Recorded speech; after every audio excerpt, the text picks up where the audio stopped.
Hello and welcome to another exciting edition of Todd's After Effects class. Tonight we are going to be working with GoPro Cineform footage that we pulled from a Canon 1DC and shot in our green screen area, and we are going to key it and track it so that people can make awesome projects with it.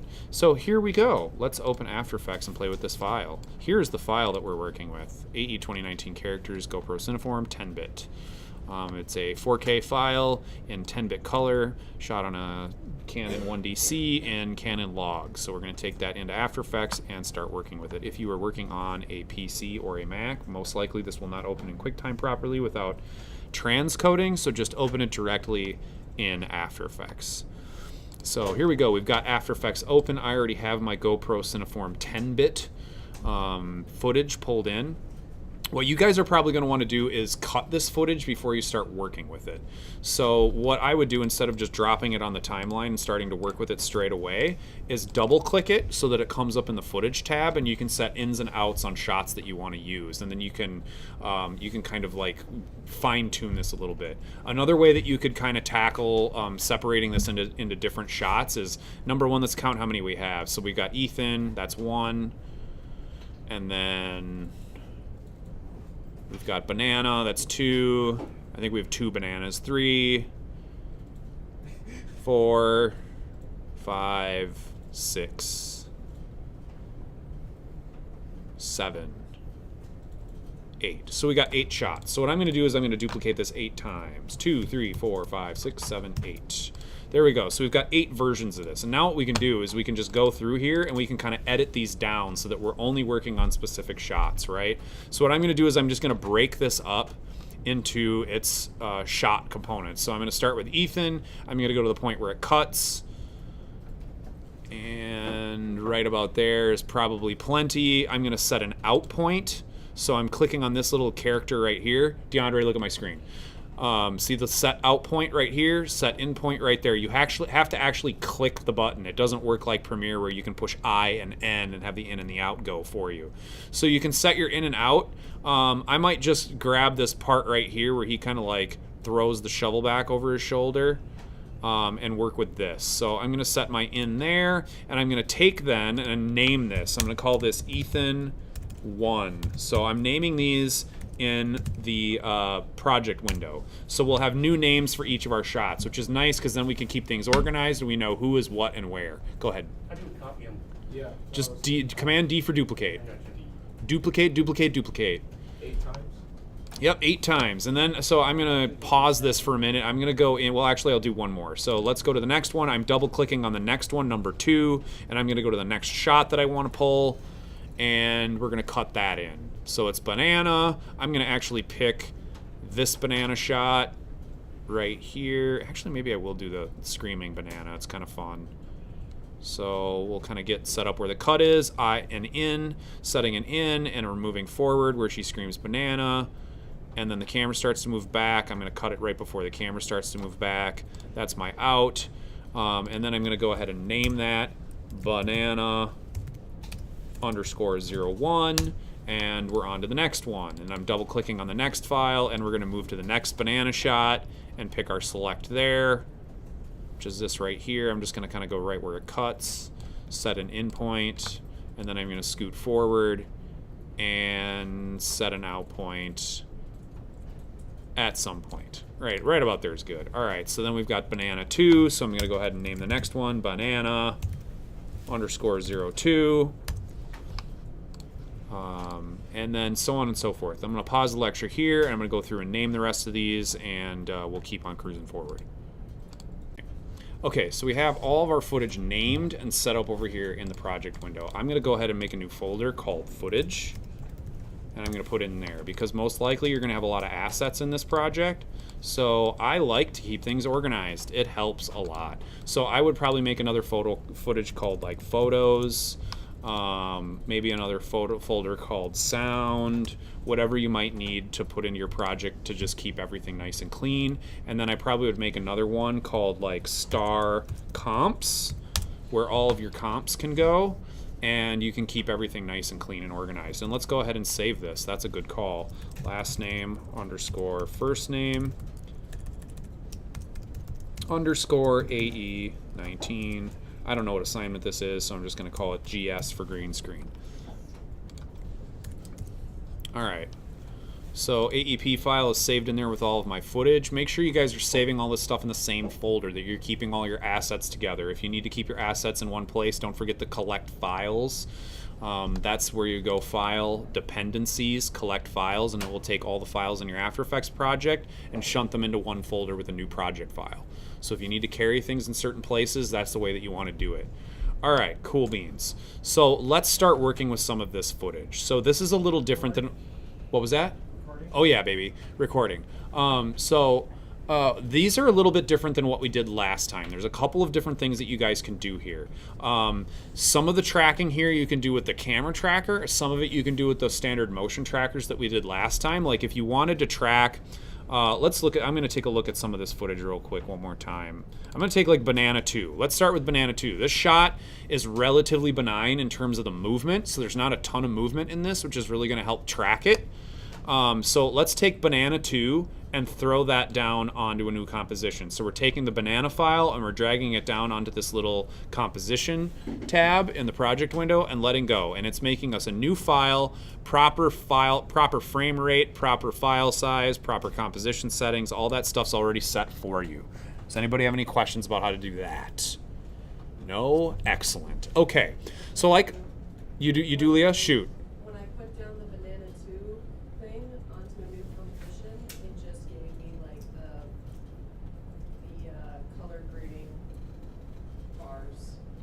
Oh, the file became unlinked somehow. Relink the footage. Okay, so we're gonna move forward here. So last week we covered the standard motion trackers inside of After Effects, but we did not cover camera tracking.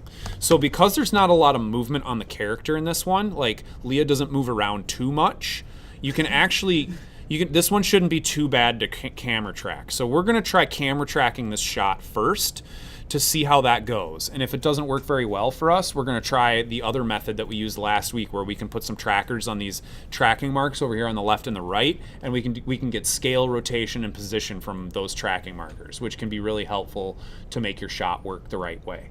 All right, but we're gonna try the 3D camera tracking first, because 3D camera tracking is really powerful and you can do some really cool stuff with it. That way, anything you put into your comp and put in a 3D space is gonna take on the camera motion. So it's another way that you can use motion tracking inside your project. All right, so here we go. Everybody look at my screen for just a second. So to get to the camera tracking, you wanna click on Banana 2, and you wanna go Animation, Track Camera. That's what we're gonna do. So go ahead and hit Track Camera, and it should pop up the 3D camera tracker in the project, or in the effects control window in the upper left-hand side. Now let's hope this thing actually tracks it. So the unfortunate thing about this is probably gonna be a relatively time-consuming process. Okay, it's not too bad.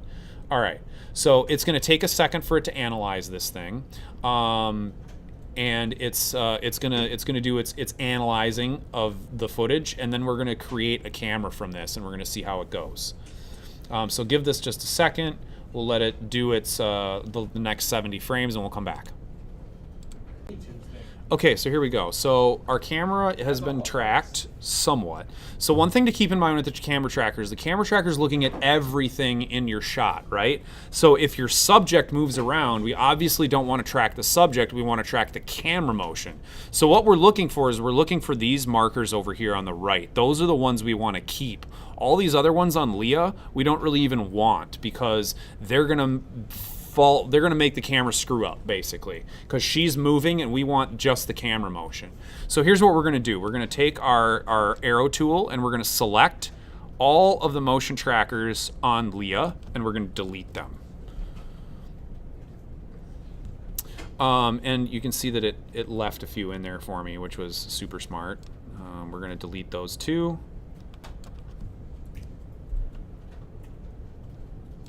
Delete those. One thing that you can do is when you're tracking this footage, where did my tracker go, damn it? Did I just delete it? Okay, so it's still keeping some nodes in there. All right, so a couple things to note about the camera tracker. You can increase the tracking point size, so it helps you kind of see where your tracking points are. And right now we're looking at an average pixel error of about 5.13 pixels. The ideal like pixel area you're looking for is like one pixel or less. And it takes a little work to get there. So what I'm going to do is I'm going to kind of scrub through this footage, and anything that shows up on Leah, I'm going to delete those trackers out. Oh, come on, stop. Why does it keep like adding more tracking points in? Like, no. I guess it finds it attractive. Must be. Badum. Shh. Yeah. I got analysis all failed. Oh, really? That's fun. If I get like a bunch on Leah, do I just keep deleting? Yep, just keep deleting them. So ideally, this is what you want right here. This is what you want to see is like these kind of trackers over here, and these kind of trackers over here. What was that? So go into the advanced tab and just increase the tracking point size so that you can see them. You should be seeing trackers if it's tracked the camera. There's only one. Only one? Are you using the same footage? No. Which footage are you using? The one that goes like. Okay, you're going to want to use the footage that I use for this one because I picked this for some specific reasons. I picked this because the subject doesn't move very much, and the trackers are really visible the whole time. So if the subject's moving a ton, you're going to have a lot of motion tracking markers to delete out. So like anytime these bad boys show up, I'm just going to cut those out. I'm getting trackers on, like I don't have any on Leah, but I only have them on the one. The one on the right? Yeah. Yeah, just keep scrubbing through because it's going to kind of be creating new trackers as it goes along. And we just want to like scrub through and delete. See, sometimes it's like so weird. I don't remember it working like this before.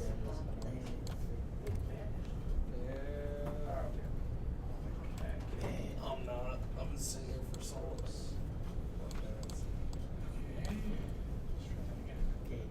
Got the recreate that. Oh shit, so this might be why it's doing that. Is that new?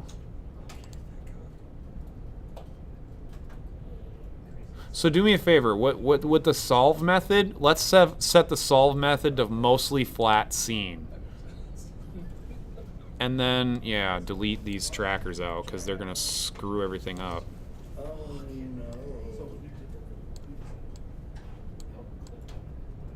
What the hell, bro? Oh, fudge. Solve method is in advanced, mostly flat scene. Go into advanced and select mostly flat scene.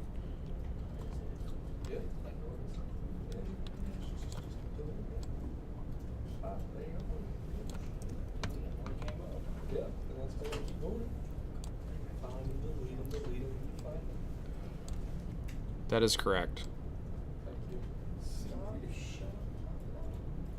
At the beginning, we can probably leave those trackers. It's when she starts moving around a lot that you want to delete them out.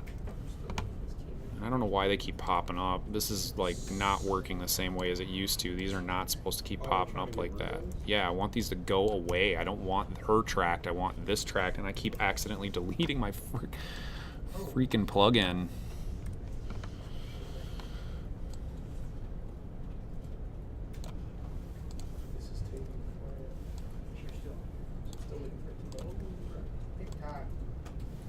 Yeah.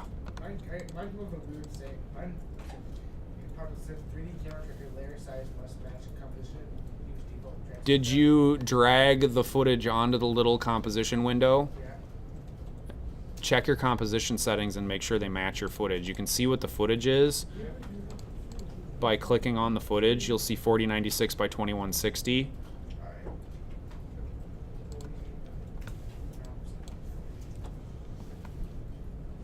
I'm just going to scoot forward. We're going to give this a shot. See if we can't make this work. Why does it keep adding points? This is not the way this used to work.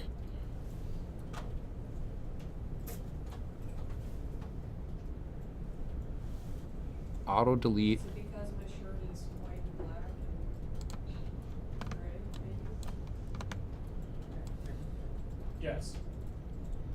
No, not actually. No, that should not matter, honestly. Okay, so I think the other thing you got to do is where it says auto delete points across time, unclick that auto delete points across time, and then your tracking points should like stay deleted when you delete them. No, don't. Yay, there we go. Okay. All right, so I know you guys are probably struggling with this a little bit, but it works really, really well. So just watch my screen for just a minute. All right. So I have a relatively good track here. The pixel error is at like 3.6, but we're gonna run with it. Can probably get rid of a few of these motion trackers on top, and we should be in pretty good shape. Yeah, you can see that we got a lot of good tracking sources over on that tracker on the right-hand side, which is great. Oh, you have no idea. If you had to track this thing by hand, Chris, you'd want to shoot yourself. It'd take you days. All right. Okay, so here we go. So what I'm going to do is I've got a bunch of trackers over here, and I've got kind of some things set up over here. So shot type is fixed angle of view. I mean, it's moving around a little bit. So I'm just going to leave that and see what happens. Show track points to 3D solved. Render track points we don't want to do. We would only want to do that if we were actually like had a reason to render the tracking points out, which I don't really know why we'd do. Target size is target size is this big ass target thing. So we've got lots of good trackers over here, which is great. And then what we're going to do is we're going to just grab a bunch of these over here on the right hand side, and then you're going to right click and you're going to say create null and camera. So and what that does is it generates a 3D camera for you down here, and it also generates a null object that is in the 3D space that you can use to attach stuff to, like text. Create null and camera. Right, so that's what I did. Let's try one of these other ones too. So right click and say create text in camera. So what this is going to do is it's going to create a piece of text in 3D space, and it'll kind of give you a good idea of if the camera is tracking pretty well. And this looks like it's doing a pretty good job. I got like a message that says 3D camera tracker use only in the composition panel. I don't know why. Because you're still in the footage panel. Click over in the composition panel. That's why. Swag, brah. All right. So again, I used this time I selected my motion trackers, and then I did create text in 3D camera, and now you can see I've got this piece of text in there, and it's rendered quite nicely. It looks like it's hanging out in the 3D space pretty well. That's gonna get old really quick. No, it's not. No, it's not. Not for 1 minute. So there's a little bit of error in this. You can see the text pop around a little bit and move around a little bit funky. But for the most part, this looks to have worked pretty well. So we're gonna go with it and see what happens. Is it perfect? No. Is it close? Yes. And if you needed to, you could go back and retrack and make a new camera.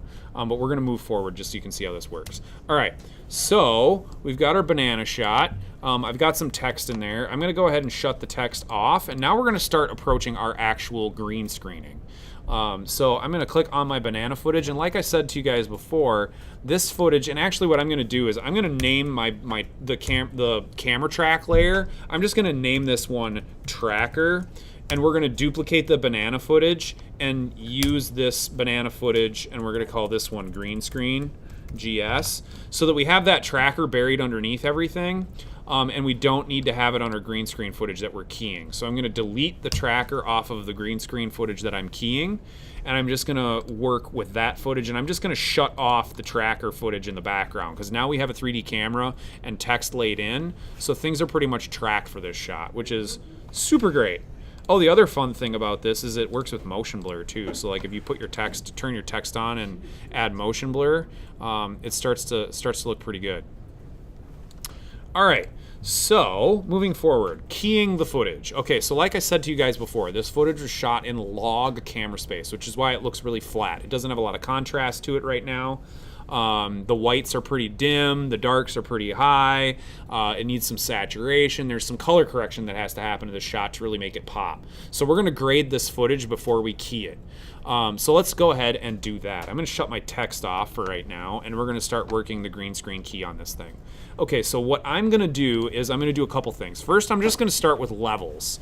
Levels is a good way to pull in the light areas and the dark areas of the image and give it some contrast. So I'm going to go over to Effects and Presets, and I'm going to type in Levels, and I'm going to grab Levels 32-bit, and we're going to dump that onto our footage. Levels, boom. The other thing that we're going to do is we're going to, okay, I'm already working in 16-bit per channel, but go ahead and click on the little, if you see 8-bit per channel right where my mouse is, click on that. It'll open up this project settings window, and let's change the depth to 16 bits per channel. That's going to help us pull a cleaner key, and our footage is a pretty high, it has a pretty decent color space to it, so it should just key better at 16-bit per channel. It'll take a little more time to render, but it'll look nicer. So 16 bits is set. I'm going to click OK, and we're going to start grading our footage. So I went ahead and I added levels. So if you look at my screen, you can see that this is the histogram of the footage, right? So our highlights in our image are way down here, and our lowlights are right about here. So what we're going to do is we're going to start with this little arrow on the left, and we're going to slide that over until it just starts to touch the lowlights. And then we're going to take the arrow way over here on the right-hand side. Yeah, Connor. Do we need to delete the tracker off of the green screen? Yeah, as long as you duplicate it and you have it on that tracker footage, just go ahead and delete it off the green screen footage.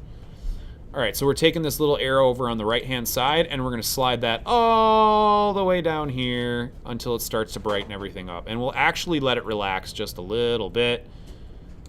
And I'm going to slide around this middle mouse a little bit too, or this middle arrow just a little bit to get the footage to kind of pop and look good.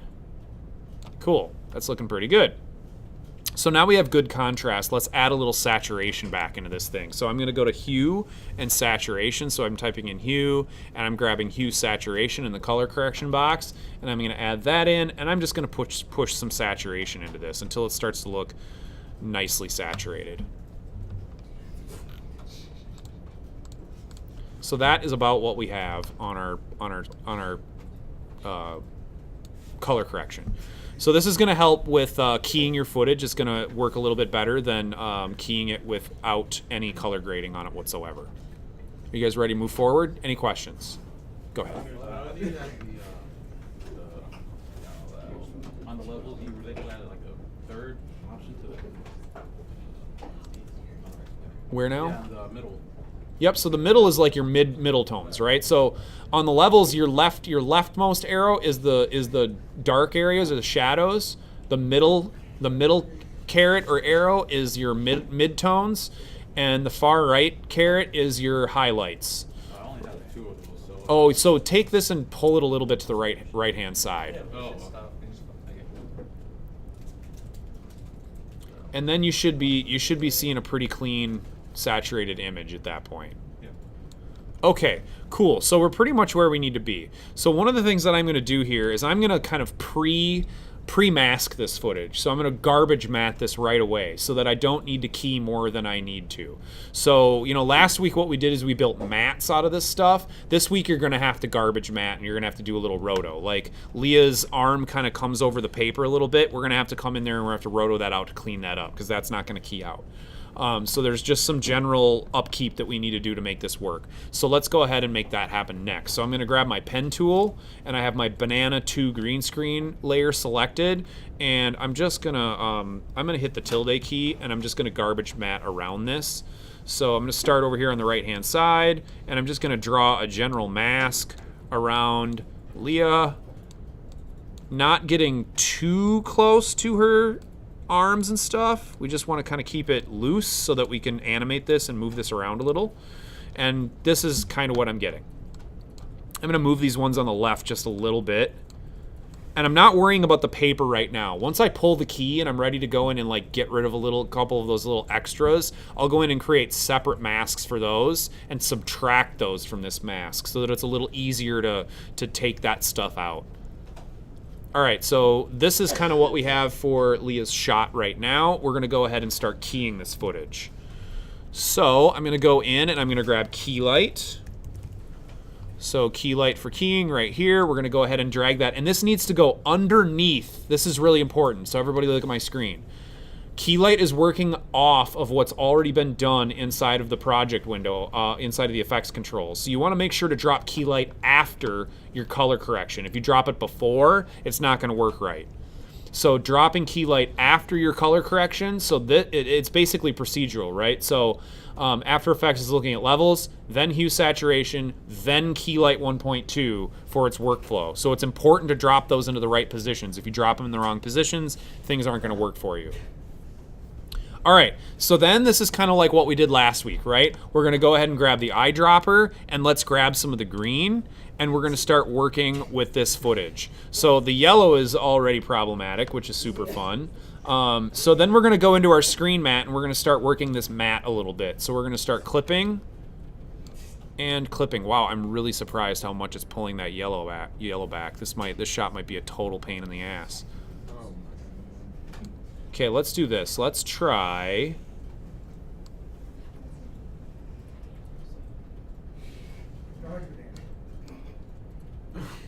So I'm playing with the screen gain and the screen balance a little bit to try to pull back some of that yellow. I'm really surprised how much that pulled from the yellow. It's not even green. What was that? None of the screen is getting off of your... Like, none of the green is going away.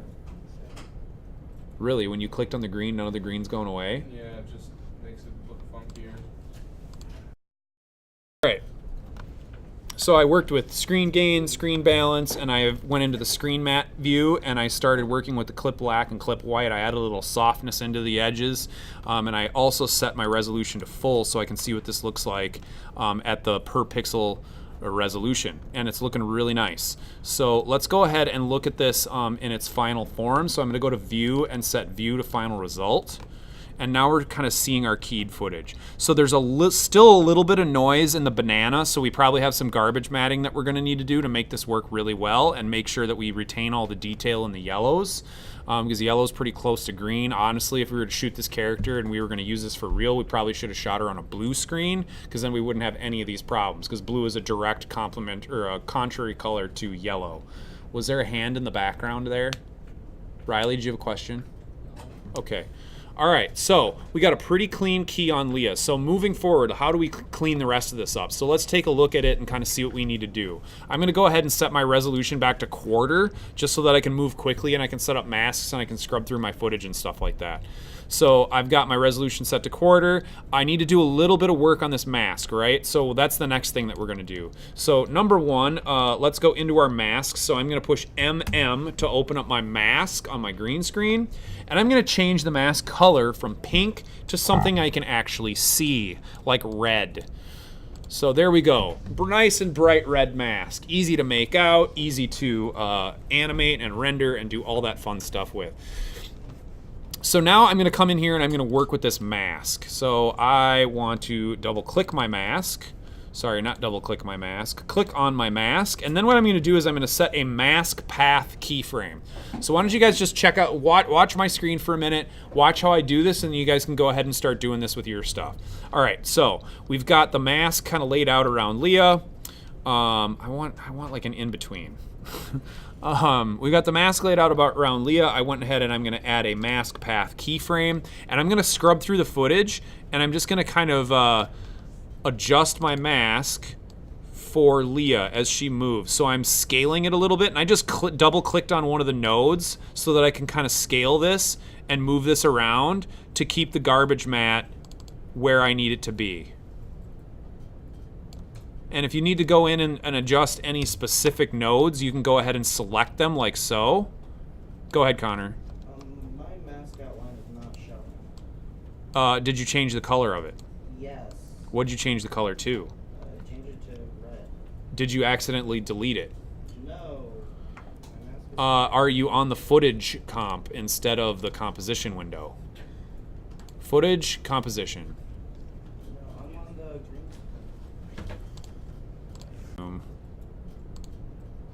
I'm go into my composition window again, and I'm just moving through here and adjusting my garbage mat as needs be. I can shrink it, scale it, rotate it, do all kinds of fun stuff with it so that it works well for this image. I'm gonna hit return, and I'm just gonna grab a couple of these nodes and move these individual ones around a little bit. Oh, come on now. There we go. So I'm just selecting these nodes with the selection tool and just kind of moving things around just a little to tighten up the borders here a little bit. It should make a little less work for me later. So just kind of moving through here and making sure that things are nicely garbage matted. This spot gets a little close over here in the arm, but I think it's going to be okay. And then I'm going to kind of go to our last position, and I'm going to double click my mask again and just kind of position this into its final position, hitting return. I'm going to scooch a couple of these nodes in here so that I don't need to do quite as much garbage matting later.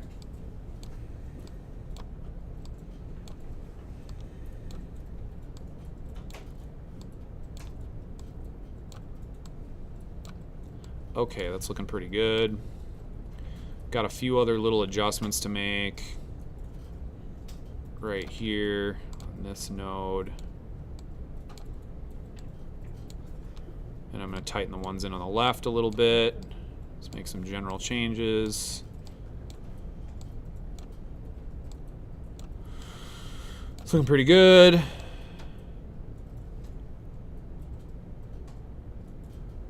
Cool beans. Alright, so that's really looking good. Oh, except for this part right here where it probably is intersecting her face. So let's move that over just a little bit and tighten the ones up on the right. And it's got in her arm too. Thank you, DeAndre. Gonna go ahead and adjust those.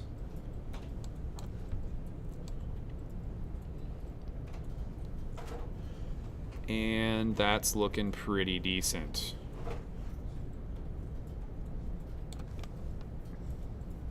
Okay, so then I'm going to go ahead and turn my mask back on. So where I set it to none before so I could see the whole shot, I'm going to go ahead and set this back to add, and it's going to get rid of all the garbage.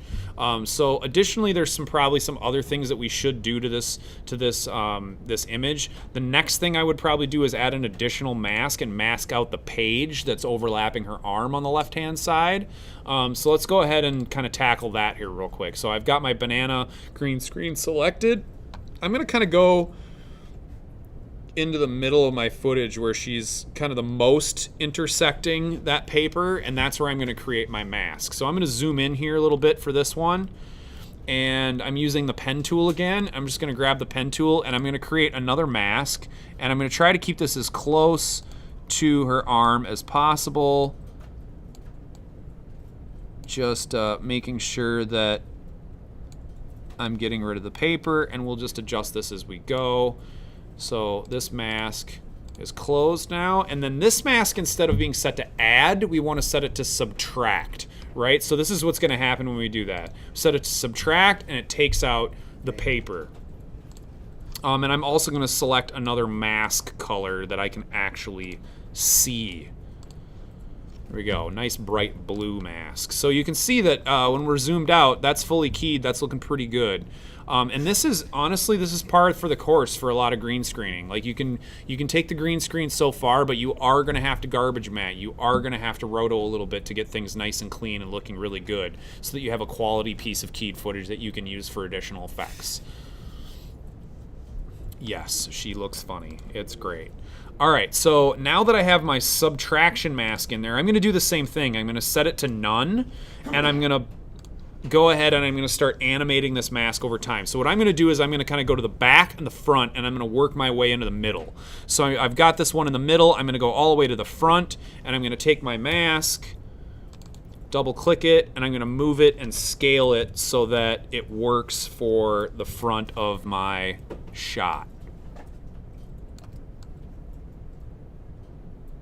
Kind of right there. And I have to come in here and clean up a few of these nodes so that they don't intersect her arm too much. I could probably make this mask even smaller. I'm gonna do that. Shrink this thing way down. Yeah, there it is.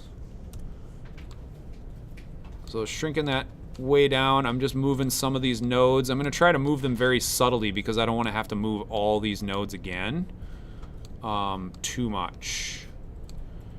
So there we go. I've got my middle key, and now I'm going to go to the end, and I'm going to set my end key as well. So I'm double clicking on my mask again, moving it into position, scaling it so that I get a decent key on her shirt.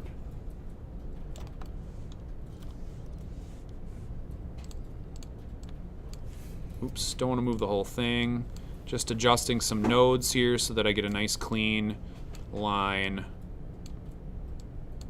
where her shirt intersects this little page. So ideally, we would have not shot her arm intersecting the page. We should have moved that motion tracker out of the way. We did not, but this is good practice because this kind of stuff happens all the time, especially when you're trying to go too fast.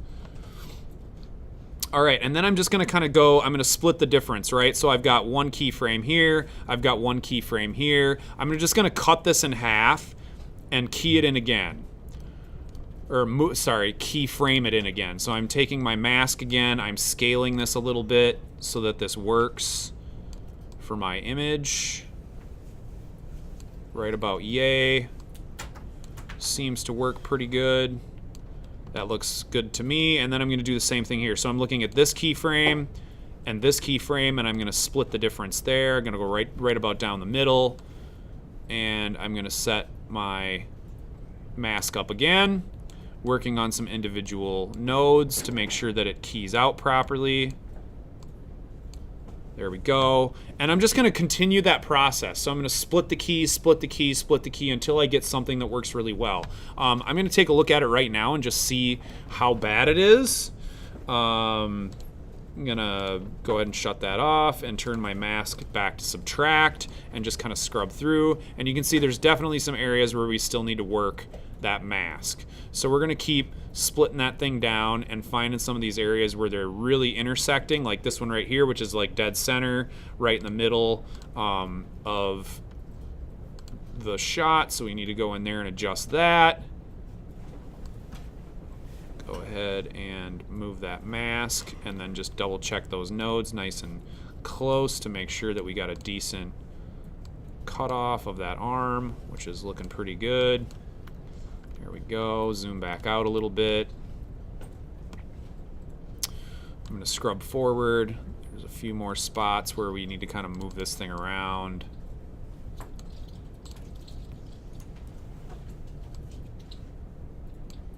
I'm going to scooch in here a little bit.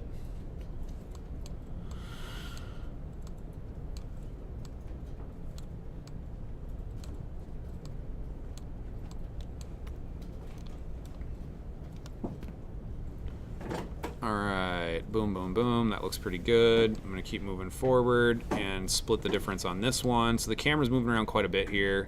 And honestly, this might be something that would be better to do in Mocha. We played with Mocha last week.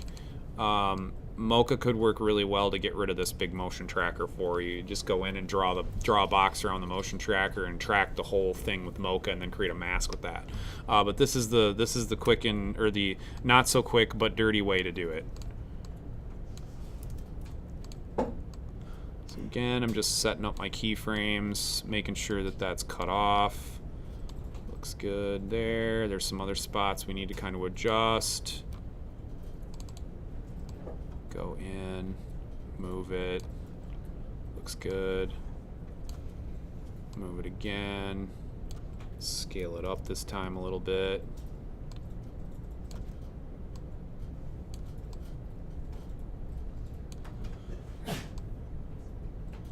Again, I'm gonna move it again. There's a lot of movement in this shot, so this is what it is.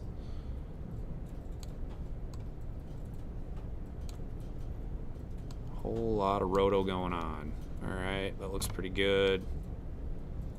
There's a few other little spots I need to get in here. That looks pretty good. Arm moves right there. Again, I'm just kind of splitting the difference on all these keyframes, trying to make this as clean as I can.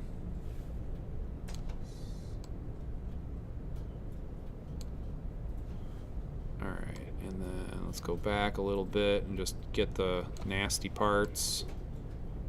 Right there.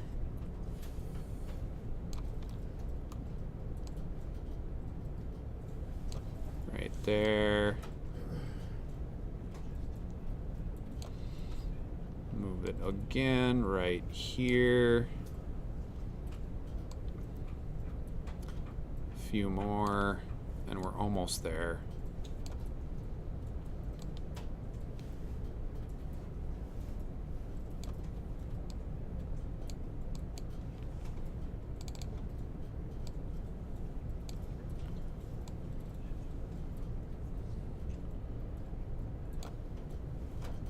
Key that one out a little bit. Okay, it's getting pretty good at this point. There's a couple little spots where it needs a little finessing, but it's not too bad.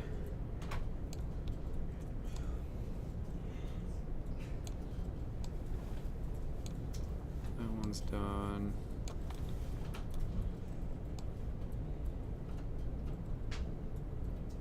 So now we'll get into the big daddy right here. Get this out of the way.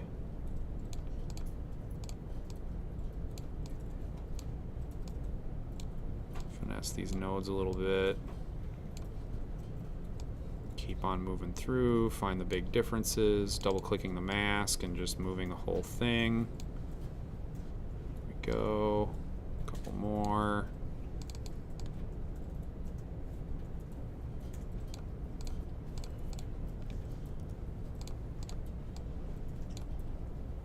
It's pretty good. Mine isn't putting a keyframe down anymore. Uh-oh, that's not good.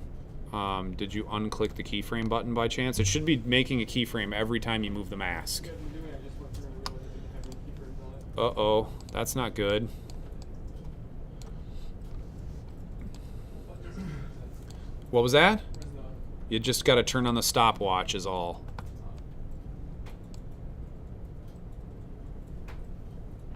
Okay, there's a couple of big ones right here where the mask really needs to move.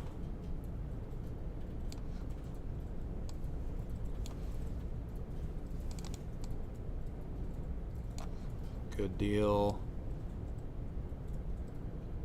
Right there. Again. One more here. Is there a hand up, Riley? No, I'm just stretching. Stretch, bro! Alright, after we finish this roto, we're going to take a quick break.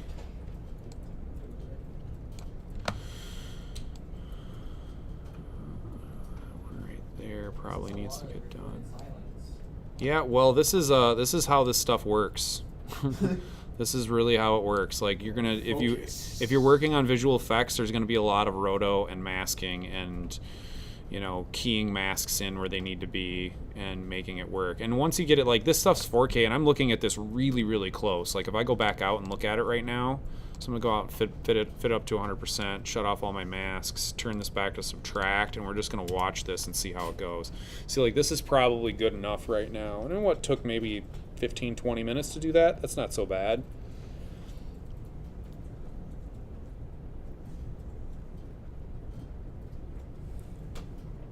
Okay, cool. So we're getting there, slow but sure. So the next step that I would probably do for Leah is just continue to clean this up, right? So like obviously we've got a lot of this noise over here on the banana, and that's going to be kind of tough to get rid of. You could try working with your screen mat a little bit more and trying to pull a little bit of that back.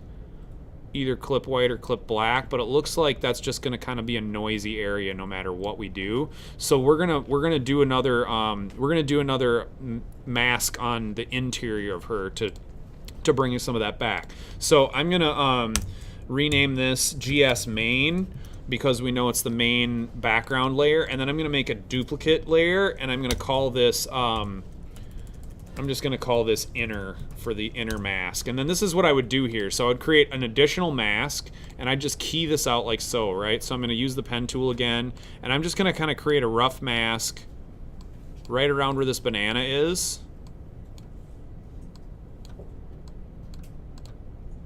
And you are going to have to track this in. Again, this is another thing Mocha would be really good at. You go in, lay the shape in. Actually, let's see if we can get it. Wait, Mocha on these 2018s just sucks balls. I wish they had 2019 on these machines. All right.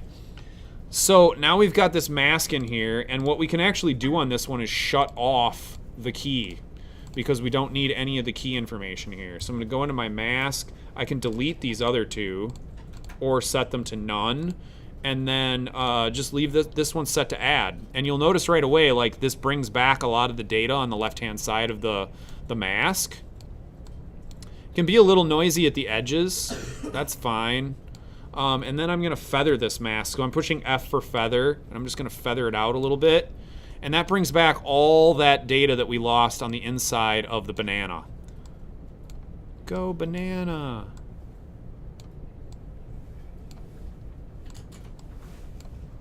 There we go, moving the mask again. I love how it picks colors that are just impossible to see on what you're looking at. That's not very good either. I'm gonna set this to like magenta. Let's see it. There we go. All right. It's looking pretty good.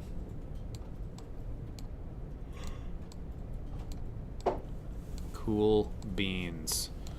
All right, so then I'd kind of go ahead and do the same process. Set a keyframe for my mask path, and then go through and kind of move that mask around where it needs to go so that we can get back all that banana data on the inside of the banana. All right, I'm going to skip that part for now because we don't want to do that part. All right, so let's look a little further at what we can do with this shot after we get it keyed and rotoed. So I'm going to shut off my inner banana mask because it's not as clean as I'd like it to be. But here we are. We've got Leah. We've got our 3D camera. We've got some text, which now we can set behind Leah if we wanted to. So if we wanted this text to be in the background or in Z space behind Leah, we can now do that. And it will act like a real 3D object in real 3D space. I don't want to move Leah's layer around. I want to keep that where it's at. In fact, I'm just going to lock that main green screen layer for right now so that I don't accidentally click it and move it. But you'll see that as I move the camera around, that text is well and truly in the background. Let's bring in a background and actually see what this looks like. Leah, what background would you like behind your banana? I would like is a forest too boring? A forest? Yeah, is it too boring? Or a field? Man, you gotta do this in the middle of the city. Banana I'm a forest. lone banana in a city. A lone banana in the city. Okay, so I'm just gonna go find a city background.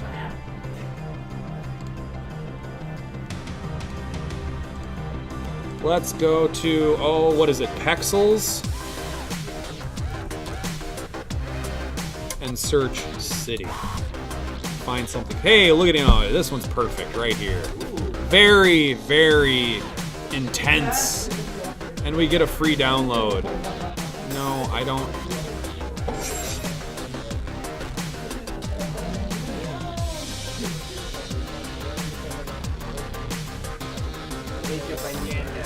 Wait, what? Oh, I wanted... So I'm gonna download this photo. What is this garbage? Okay, I don't care. Oh God. Okay, so Please don't start. you guys stay with me, we're almost there. All right, so I'm going into my downloads and I'm gonna go to date created, or date modified, date added, that's what I wanna see. Where is it? Well, is that the picture? No, that's an MS. Where did this picture go? Is it on the desktop?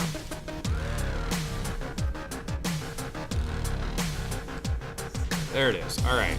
Okay, so I got my architecture building, and I'm gonna go ahead and drag that into my project file. and make sure it's in the same folder. So there we go, I've got it in the same folder. I'm gonna go back over to After Effects and I'm gonna import that city file. So footage, import file, or drag and drop if you want to. There we go. Architecture, building, city, cars, very cool. Okay, so here's one thing that's a little tricky about the camera tracking. When the camera tracker is set up, it kind of makes your XYZ space get all funky.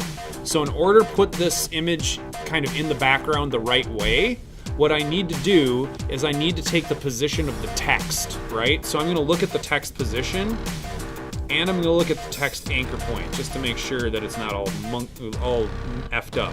All right, so I'm gonna take the text's position and I'm gonna copy it. So I'm clicking on the position text itself, Command C for copy, and then I'm gonna go into that, drop my architecture building file in, put it in 3D space, and then paste the position in.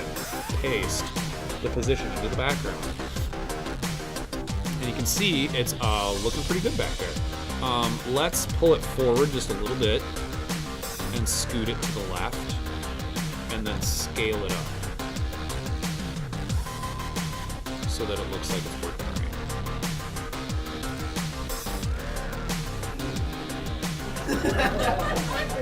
So you can see that over here on the right hand side we got a little bit of scaling issues, so I'm going to scoot this to the left a little bit.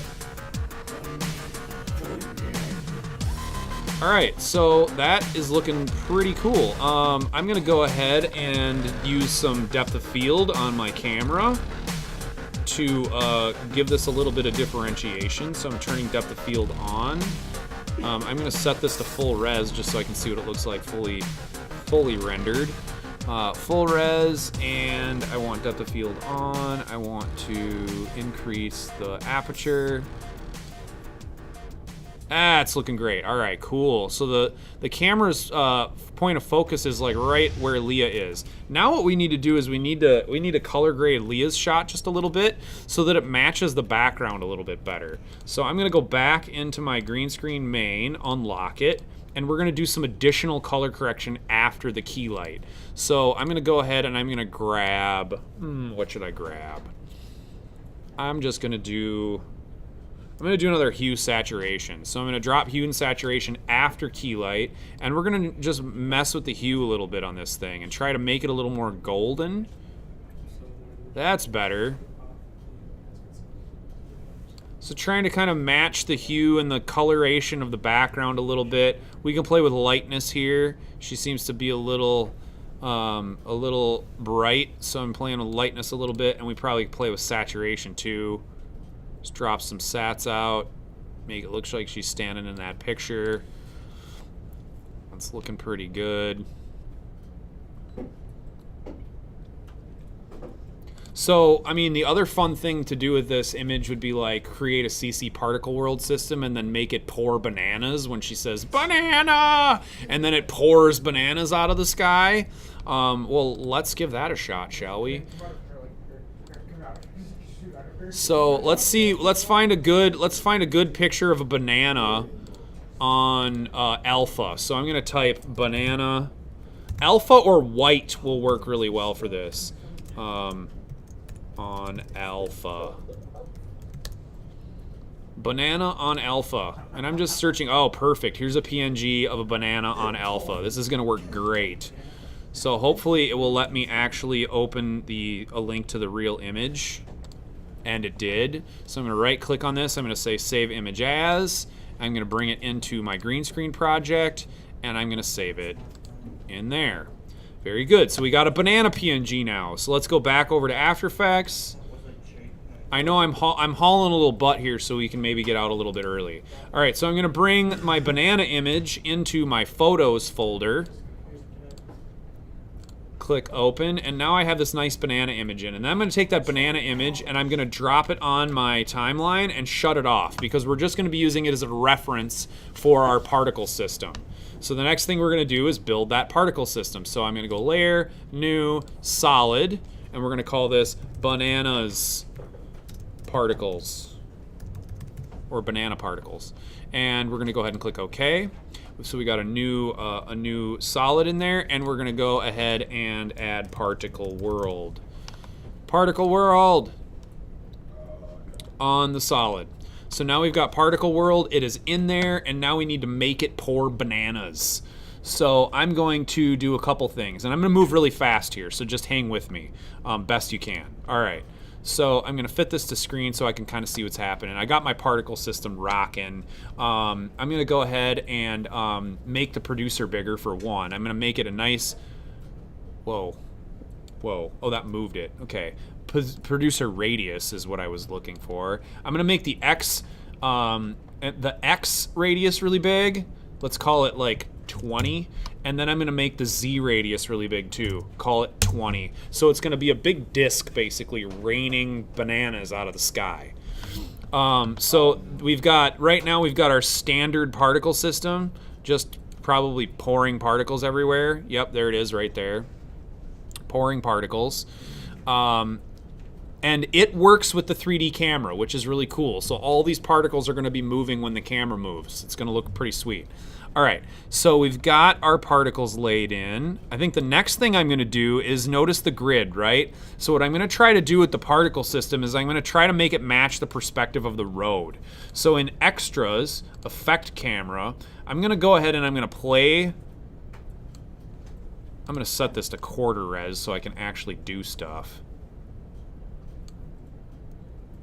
And I'm going to solo that and the architecture background, so I just can see my background. So what I'm going to try to do here... Oh, that's right. It's not going to let me do anything with the camera because I have a camera in the comp already. My bad. All right.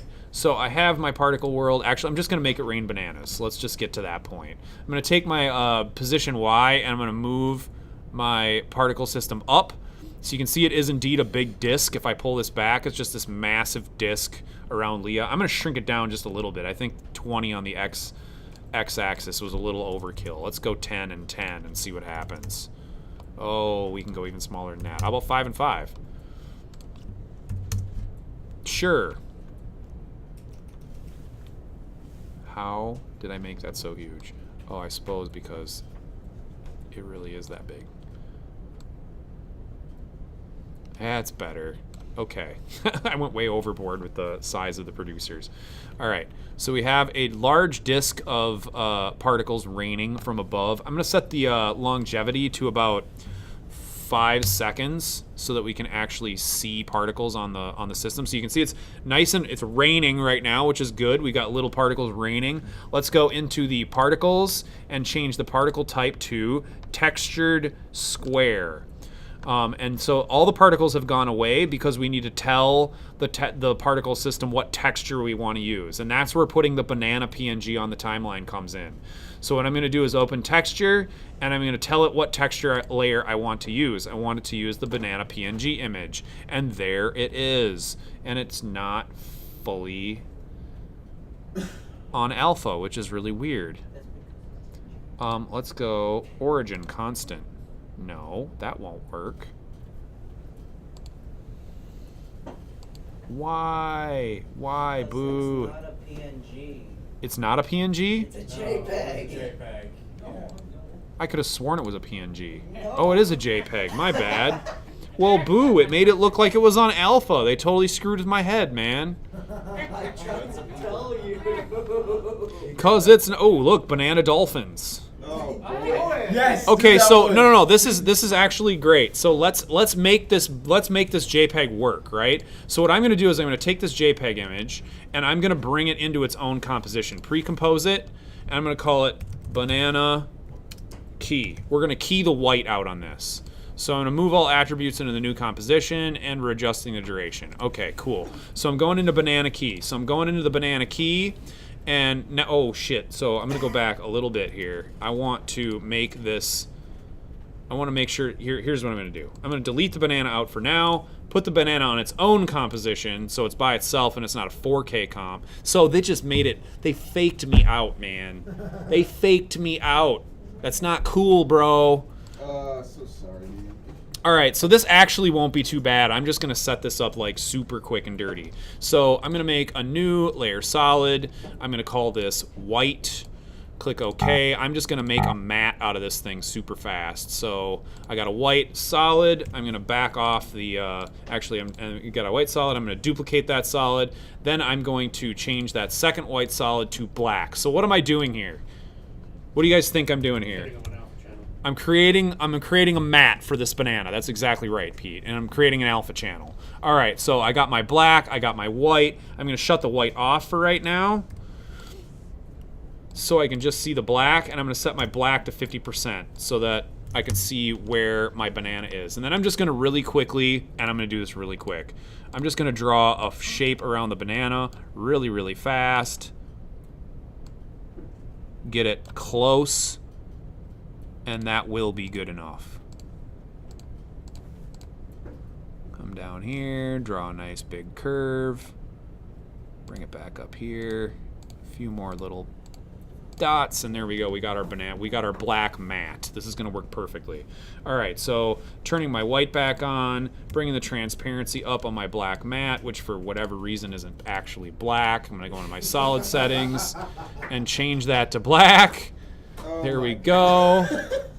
And then I'm going to pre-compose these. So I'm pre-composing the black and the white, and we're going to call this banana mat.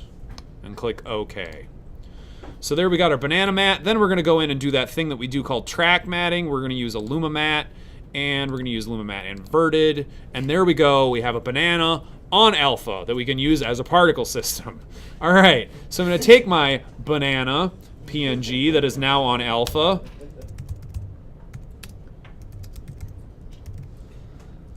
Banana, it is on alpha, and I'm going to go ahead and drop that on my timeline. And then I'm going to set up my particle system to use that banana as its texture. So going in here again, we're going to try this one more time. Banana on alpha. There we've got a bunch of bananas. Very good. Let's call it custom. They are all yellow now, which is great. I actually do not want this to transfer at all. You want that bananas to be above the last hue saturation, so that way it doesn't affect them. I'm not using any hue saturation that would be Well, that's- affecting. You have the effect. I have only particle world, and the banana isn't even Looks turned like on. it's been affected by hue saturation. It does. There's probably just some other stuff in here that I haven't hit yet, like max opacity. Let's just set the max opacity to 100. We can give it a bunch of size variation. Birth size and death size are going to remain constant. Scatter set to 1. Volume shader we don't really need, but it's kind of cool looking. No, it's not. Let's just shut that off. Transfer mode is set to composite. Huh. Oh, I bet I know what's going on here. Let me see if I figure this out. Depth Q, light direction, random seed, particle, blah, blah, blah, blah. Opacity map.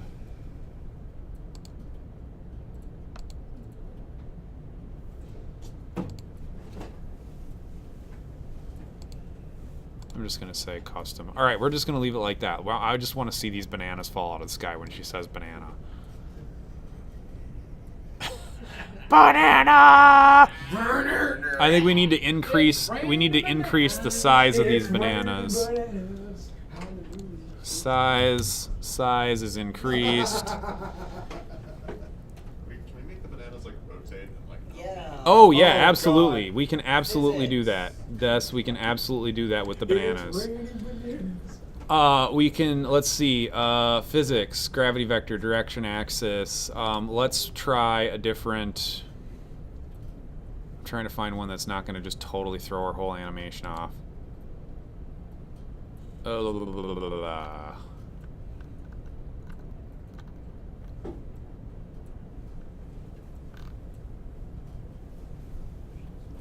Oh, pooey. Probably have to use one of the other ones. Yes, you can do that. Oh, rotation speed and initial rotation. That's what we want. But we don't get those options. That's boo. Super boo. Whoa. That's because they're not three-dimensional. Well, it's also because Particle World is honestly a Bush League particle system. It's really not that good. Like particular would be really awesome for this, because like here's another issue with the particle system. So let's say we wanted to have these bananas falling both in front of and behind her, right? Right now that's not really happening. They are falling in 3D space, but because the layer is above Leah, we're seeing all of the particles on top of Leah. So what we want to do is drop one system behind her, right, and have that consist of smaller bananas. So we'll set these back to a birth and death size of like 0.250. And then what we'll do is we'll duplicate that particle system, move it above Leah, and increase the size of those particles back up to 0.50 and 0.50. And then we'll change the random seed number, right? So we'll just change it to 70, whatever. So now we have bananas both in front and behind. So the other thing that you'd probably want to do if you're going to create more layers of particles is make the producer not take so much Z space, right? So I'm going to make the producer thinner in the Z space. I'm just going to set the Z radius back to 0. So now we have big bananas falling in front. And I can actually move the position of these bananas forward. So now they're actually really falling in front. And I'm going to increase the size even further. I'm going to go 1 and 1. Just because it looks crazy. Cool. And I'm going to have these blur, which I think will look really nice. So now all of my bananas are blurring, and I'm going to set my motion blur up a little, samples up a little bit higher here. Oh, they don't want to blur very much, which is unfortunate. But yes, it does look funny. And I really want to, yeah, so we yell banana, and then I really want to make both of these bananas, I want to make the bananas start falling when she says banana. So she says banana, and the particles fall. How are we going to do that? Birth rate. So, banana! Okay, right there. So when she says that, we're going to set a keyframe for birth rate and set it to 0. And these are the foreground particles. So I'm gonna do banana particles and put FG banana particles, and then I'm gonna name my other banana particles layer BG banana particles for background. So I got foreground banana particles and background banana particles. I am gonna go ahead and set a birth rate for the background particles as well. So I'm going to set a keyframe for birth rate here and set it to 0, and then I'm going to move this forward a little bit and set it to 2, and then the bananas should start falling out of the sky. Yes, they do. Epic! Oh man, that's great. Bananas are epic. Sweet. All right, so I set the foreground bananas to 2 as well, so they're gonna start falling when she says banana. I'm gonna set the background bananas to start falling just a hair later than the foreground bananas, and I'm also going to have the background bananas. This is awesome. This is Banana! This is great. This is chaos. How about Leah say for us? Okay. Banana for the banana god. Skulls for the skull throw. Sweet. Oh my god. So let's turn the architecture on in the background, have that start blurring a little bit. It's very potassium powerful. And I'm also going to turn Leah's motion blur on because she'll blur when the camera moves, I think. Nope, wrong. Potassium strike. Potassium strike? Is that what she said? Tactical potassium. You know, you could do other things like Tactical potassium. make the bananas. I don't know why the motion blur is so craptacular. Oh, maybe it's because I'm at like crud resolution.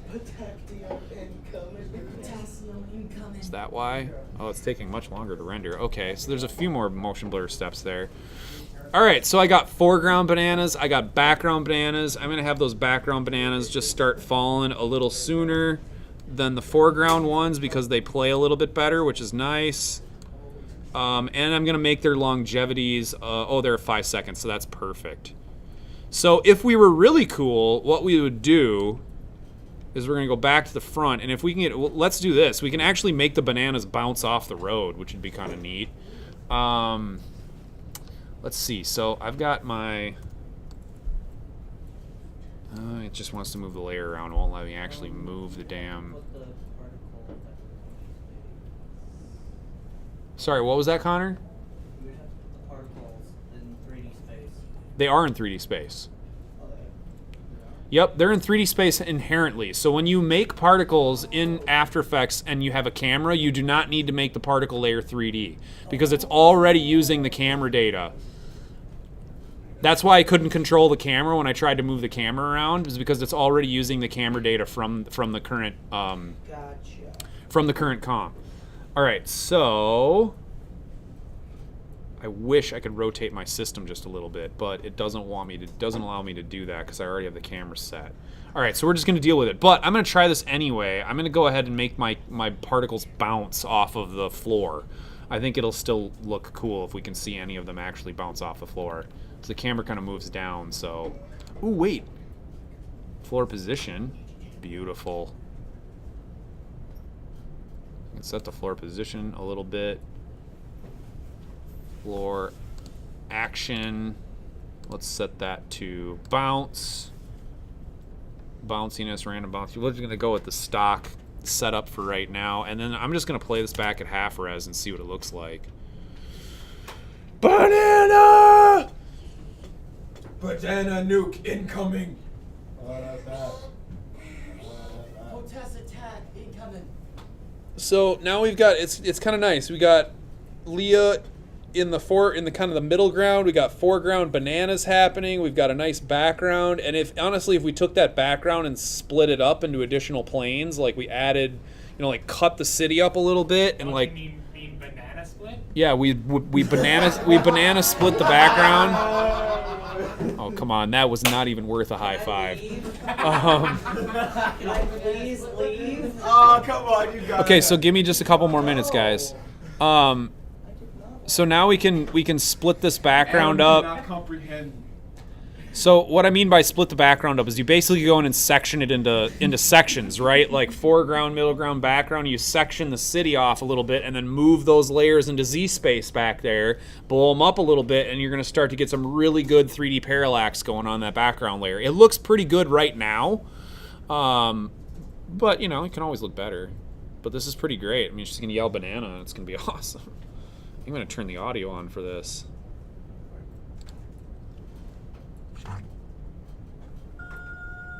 Yeah,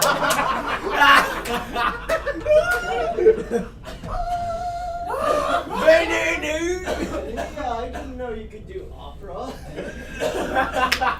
No, that's banana opera. It went down the wrong throat. Not even. Oh, I think they're bouncing around in the background too.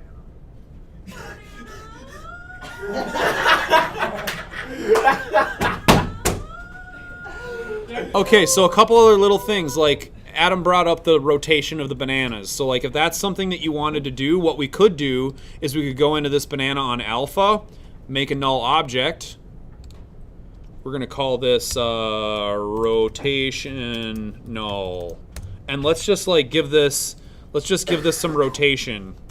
So that, they're all going to be rotating at the same time. There's nothing I can do about that. You could take multiple layers of the particles and link them out to different bananas rotating at different times, which would give you some additional rotation, which would be nice. And I think there's a way to make those things rotate in there. I just haven't gotten to it yet.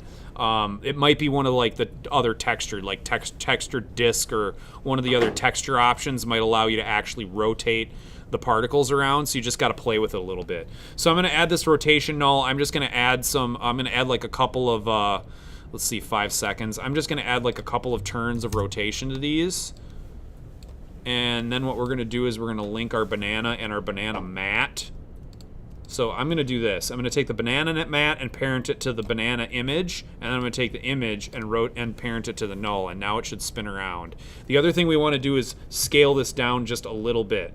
Both the mat and the and the banana so that it doesn't leave the bounds of the composition. There we go. So now we got a spinning banana. So if we go back over here and we look at our bananas, they should all be rotating now. I'm going to set this to quarter res so I can actually see what's happening. Oh, so many bananas. Banana master. The face you're making makes me get really high. Which is not good. Okay, so there's obviously some additional things that need to be done to this, like the interior of Leah needs to be cleaned up so we don't Oh have my all, gosh, she's a so we don't have all the noise, DeAndre. So we don't have all the noise on her image because noise is bad. It just looks shitty. So we'd want to get rid of all that noise, clean up the image, color grade it a little bit more, and keep working this until we have a really solid looking shot. And again, the better your backgrounds are and the more 3D space that's used, the better these shots are going to look. Like the more stuff you put in the background, the better it's going to look. That's pretty epic. I love it. You could totally, like, let's add some text to this thing for giggles. So we've already got, actually, I already have text in here, which is awesome. So I'm going to turn my text back on. I'm going to move that into the foreground. Change the color. And we're going to bring it forward. I basically just want this to, like, say Banana Girl right in front of Leah. So I'm going to get this set so that it... Has entered the match. Okay. Banana. Let me make sure that I can actually read this in the last frame. Okay, we're going to move this up a little bit and to the right, and then we're going to go ahead and change the text. Number one, we need to make it a readable font. Let's find a font that doesn't stink, something that is fruity. Ooh, this is very fruity. Perfect. Banana girl. Wait. I like it better like this. Girl. Ooh, it's got a little star. How cute.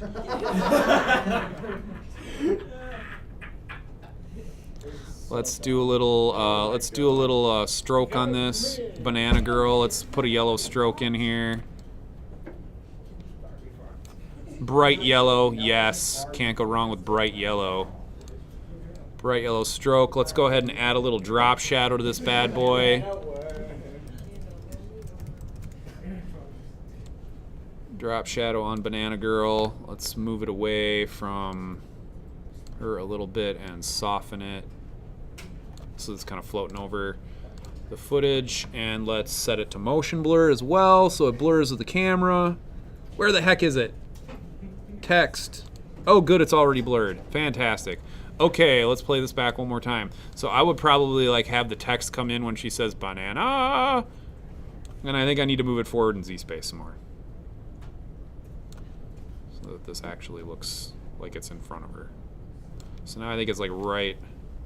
Let's move it forward a little more. Maybe down just a little. See what it looks like in this last frame. Maybe scale it down just a little bit. Yeah, I want it forward just a little more. So I'm trying to get the text out in front of Leah. So the text isn't actually intersecting with Leah in 3D space because she's not in 3D space. That's what the camera's tracked to, right? Is her footage. So we put her in 3D space, she's gonna start moving around all funky. So we can't really put her in 3D. So we have to like make things go in front and behind her by just kind of eyeballing it and like making it feel right, basically. So let's see how this looks. Banana girl. Sweet. And then I would make a cool transition for that text somewhere where she says banana. You know, maybe have the text like fly in or something. So I'm just gonna go position. I got a position keyframe. I'm gonna go ahead and have this fly off to the left. There we go. We're gonna click on our keyframes and give this a little curve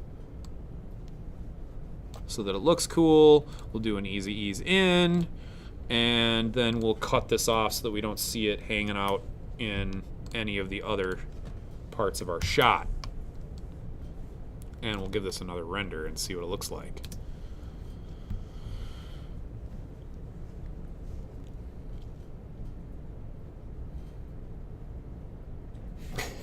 It's pretty great. I dig it. Aren't you glad you volunteered for this? No, she's not. Yes, I am. This is funny. Oh, okay. That's pretty great. I dig it. So if we submit this, will it be good? Will it be good? No.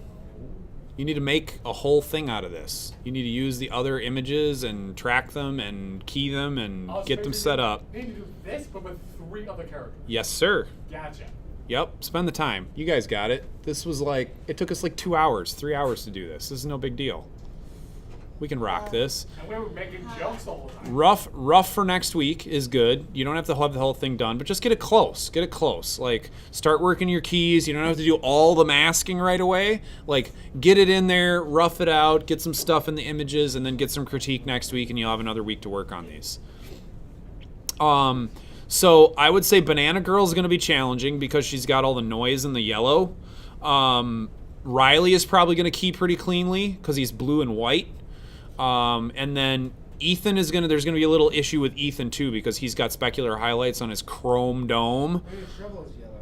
and well, his shovel's yellow too. But that is honestly the way the cookie crumbles with a lot of this visual effects stuff. Is you're gonna get assets that aren't perfect. You know, we shot this stuff really really fast. And so there wasn't like, oh, she's overlapping the motion tracker, we got to move it. No, it's like that stuff's gonna happen all the time. So work with your shots. Take 3 of them. They don't need to be super long. Like pick like 3 seconds a piece and dress them up real cool. Maybe do like a little title build or something before we see our characters, and then create some transitions and just cut something together that's kind of cool and short. I think I think I said 30 seconds or something like that. Again, I'll take quality over quantity any day. So if you produce like 9 good seconds, awesome. It doesn't need to be 30 seconds long. The overview says 10 to 15. Yeah, perfect. Yep. And if it's a little shorter than that, but it's solid, I'm game, dude. I'm not going to be super picky on time. Oh, okay. So on this one, we're using the standard trackers, and we're tracking for position, scale, and rotation. I've set up those trackers, and I'm tracking Riley's shot right now. You just want to make sure that your trackers don't start to leave, and if you need to increase the size of these look-ahead boxes, that's going to help you kind of keep everything tracked in correctly. And hopefully that one doesn't leave. I don't think it does. Nope. Sweet. So I'm going to show you what I meant by like the whole, you can take an object, apply data to it, and then move it forward or back in Z space and it'll work type of thing. I'm just going to do that with a chunk of text real quick so you can see how that's going to work.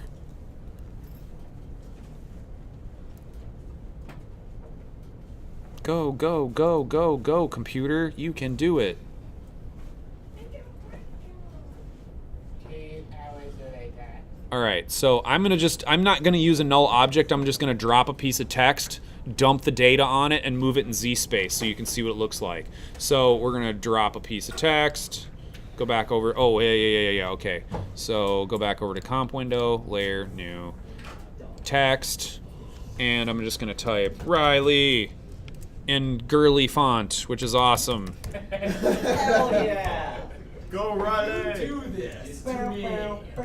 There we go. So we've got some text. You're watching. I'm gonna go ahead and scale this up a little bit. Okay, pay attention, you guys, and be quiet so that we can get this stuff done. All right, so I've got my Riley text. What I'm gonna do is go over to my footage, and I'm gonna make a new layer, a new null real quick too, just to dump this data onto track, and we're gonna take our motion tracking data that we generated, go into the tracker panel, select the motion source, and then we're going to say edit target. We're going to go to the track null, click OK, and we're going to say apply X and Y. So now we have our track data on our null. So if we want to make Riley look like he's in 3D space, what we're going to do is we're going to take all this position track data and we're going to copy it and paste it onto our text. Pasting it onto the text. So now you can see Riley has shrunk down, right? But if we take Riley and put him in 3D space and then move him forward on the Z-axis and adjust his position data a little bit, Actually, this would have worked better with the null. This should work like it's in 3D space. Yep, it totally does. I'm going to use my anchor point to kind of control where the text falls. So I'm not changing the position data. If I change the position data, it's going to throw everything off. So I'm just going to position it with the anchor point instead. And now, if we scrub through this real quick, I'm going to go quarter res and render this out. You'll notice that Riley does indeed move around in 3D space. It's like the text is out in front of him.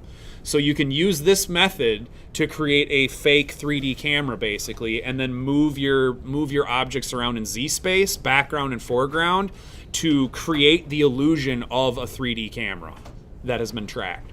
So those are the two different methods that you guys can use. I'll go ahead and hopefully upload this to the right YouTube account this time. So please do refer back to it, and I will see you guys next Tuesday. Again, work your roughs, do the best you can. Next week we'll come in, we'll do some critique, we'll do some helping so that you guys can get on the right track. We're going to do a lot more work less next week and less lecture. Yes, go ahead. DeAndre. Actually, What's up, Adam? I just have a couple questions about.